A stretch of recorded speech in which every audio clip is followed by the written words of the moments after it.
Hello and welcome back to the Daily Refresh. Today's passage of scripture comes from Exodus chapter 20, verse 8, and it reads, "Remember the Sabbath day by keeping it holy." And when we think about Sabbath, we want to think about like what we've talked about a few times now is that rest, that restorative rest, that refreshment, that rest that allows you to become rejuvenated. And so the devotional today is going to be all about introducing the Sabbath and understanding what the Sabbath is and why we should keep it and keep it holy. So it says the word Sabbath comes from the Hebrew word Shabbat, which literally means to stop or cease. But it can also mean to rest, to delight, and even to worship.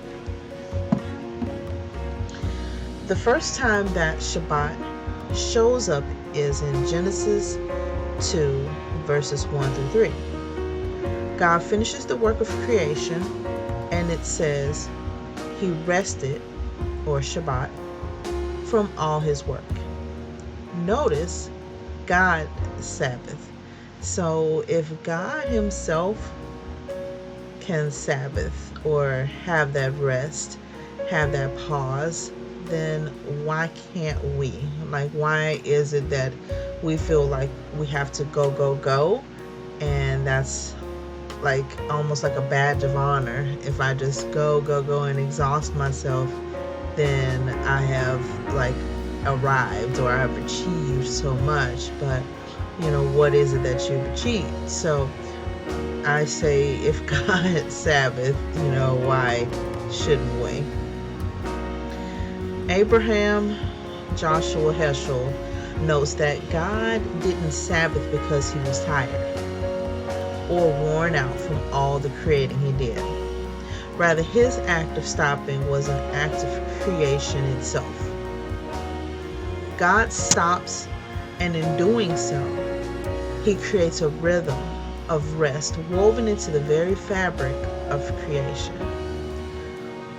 When we live without Sabbath, we go against the rhythm that God the Creator himself built into our body and into the fabric of all creation.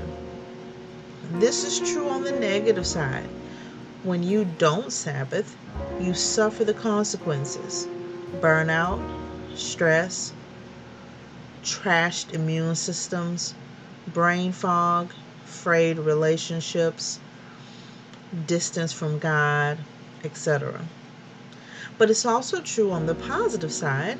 When we do Sabbath, we reap the rewards: peace, health, and delight, just to name a few.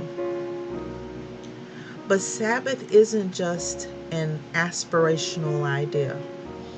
It's a practice. Sabbath, like all of the practices, is a means to an end. The end isn't to say I practiced Sabbath. So it's not like a to-do list where, yes, I have practiced the Sabbath for this week. Fantastic. Let me move on with my day. Let me go on with my week. It shouldn't be looked at like that. A lot of the religious precepts should not be looked at as something just to do, like a chore to be completed. So if we can kind of switch our minds to think of it differently, then we will go into the practice a lot better.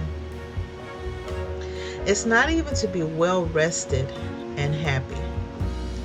It's to participate in the love and life of God himself, to center our entire life around him, and to live more deeply in him, not just on Sabbath, but all week long.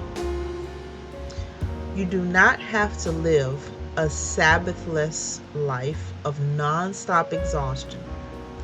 You, right where you are, no matter your stage of life, can adopt the practice of Sabbath.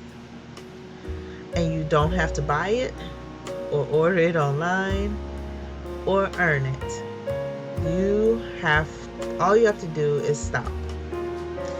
What would it take for you to set aside a period of time this week to simply stop? So I know our lives are just go, go, go, like constantly. We always have something to do, somewhere to be, someone to talk to. There's always something. But what would it take for you to take that time to stop? And not because you are ill, not because you have exhausted yourself or overwhelmed yourself to where you can only stop, but making a concerted effort to stop. Think about that for this week and think about what it would mean for your entire mind, body, and soul to observe and practice the Sabbath and keep it holy and do all of those things that will bring glory and honor to God and put a smile on God's face that you have participated in something that He set aside Himself, that He Himself already have observed. So it's more of following in His footsteps. So just consider that this week on what will it take for you to simply stop. Thank you so much for joining me today, and God bless you.